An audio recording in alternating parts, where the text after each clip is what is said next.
Hello, I'm Natasha van Netten, and I would like to introduce you to my newest exhibition here at arc.hive, Artist Run Center. The exhibition is called Orcaphilia, and the whole concept of this show is based on people's love and interest in orcas, and I think that's something really interesting, and so I wanted to make an exhibition based off of my personal reasons for being drawn to orcas. And some of those reasons are based in sort of science and data and what we're learning about them, and other reasons are more personal and based off of experiences. So I'm just going to take a moment and walk around the exhibition with you and talk about some of the artworks here. The first one I'd like to share with you is this piece right here, and it's called Super Pod. And this is an artwork I've shown 7 different times so far. And I feel like it's sort of a legacy project, and it's an artwork that continues over time. And it reflects the current population of southern resident killer whales. So currently there are 75 members in that population, and they're all depicted here one for one. I've divided the sculptures as adult male, adult female, and juvenile, and that's to show the population composition of the southern residents. There is one orca in this artwork that is a little bit different, and it's made out of gold, and that's to represent the value and the importance of every new calf that's born into this population. Because the population is really struggling, every new orca that's born is just really, really important. And this exhibition does, or this artwork does change over time. And so every time I show it, I have to go through the numbers, and sometimes I have to cut off members if they have passed away. Sometimes I have to make new calves to join the pod. And sometimes those calves grow up and I have to graduate it into an adult model. So it's interesting for me to see how this artwork does change and has that fluidity just like the population.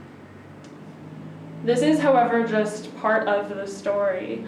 If you just come with me to the artwork in this corner here. This is a partner piece to Superpod.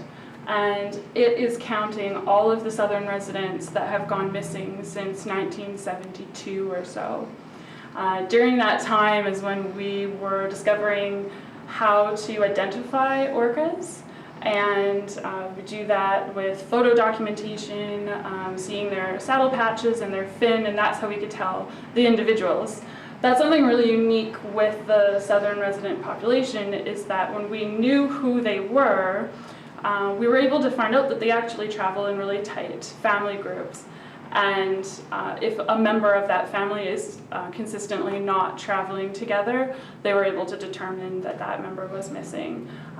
That's really important for the field of cetology, and learning about whales is to be able to do sort of track those whales through their entire lifespan, and so that's really important. So this is a collection of all of those members that have gone missing, and this currently totals 144 since 1972. The shapes are made out of steel, similar to the last installation, and they're all separate whales that I've sort of drawn by hand with the wire.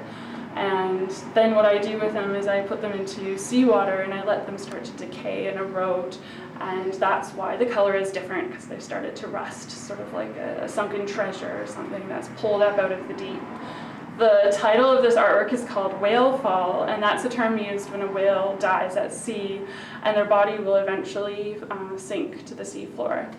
The really exciting thing about that is that that whale resting on the seafloor actually can support life for a really long time, and it's a really important part of that ecosystem. And so that is why they're piled up like this, sort of like a scribble or a collection of drawings, but it represents that decay and sort of the continuation of life as well. And I'll show you one more installation in this corner. This is my newest work, and it's an installation that is meant to be viewed 2 ways. When you enter the gallery, you will see these shapes against a black backdrop. And the thing that really stands out are the little white shapes inside. And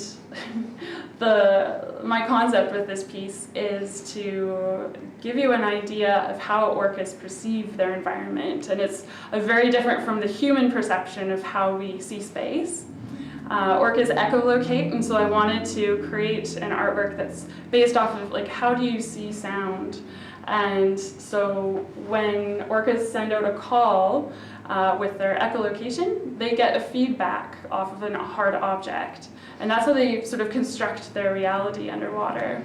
And the thing about salmon is that they're very soft, and that echolocation sort of pretty much passes through them, or they get a really soft feedback. But salmon have a small internal organ called a swim bladder, and it's a hard pocket of air. And the orcas, they are able to get a really clear reading off of that swim bladder. So it's really important, and based off of that echo coming back, the orcas can actually determine what species of salmon is in front of them. Southern residents, they prefer Chinook salmon overall, and so that's actually how they can tell, based off of that sound, what salmon they are looking for. So the salmon are scaled down to be the size of a salmon to me as though I was an orca. And so that's to give us a little bit of an idea of scale as well, because orcas are much bigger than humans. And then this artwork, when you were to walk around it to the side, the salmon start to really stand out against the white backdrop, and the swim bladders sort of blend into the background. And my concept is to give that contrast between the orca way of seeing the world versus the human way that we see the world. And we focus on the external, and the orcas, in a way, they see the internal, which I find really interesting.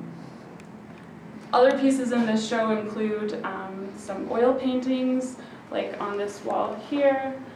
And these are oil paintings that I've made based off of my own memory and experiences being on the water, kayaking, everything being still, and then that surprise of a whale breaking the surface and sort of transiting that space between two worlds, between an aquatic world and then the world that we live in, and the surprise and possibly the sound even that when you hear it breathe.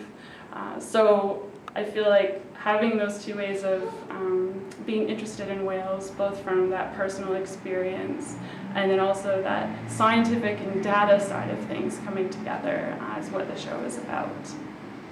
Thank you for your time.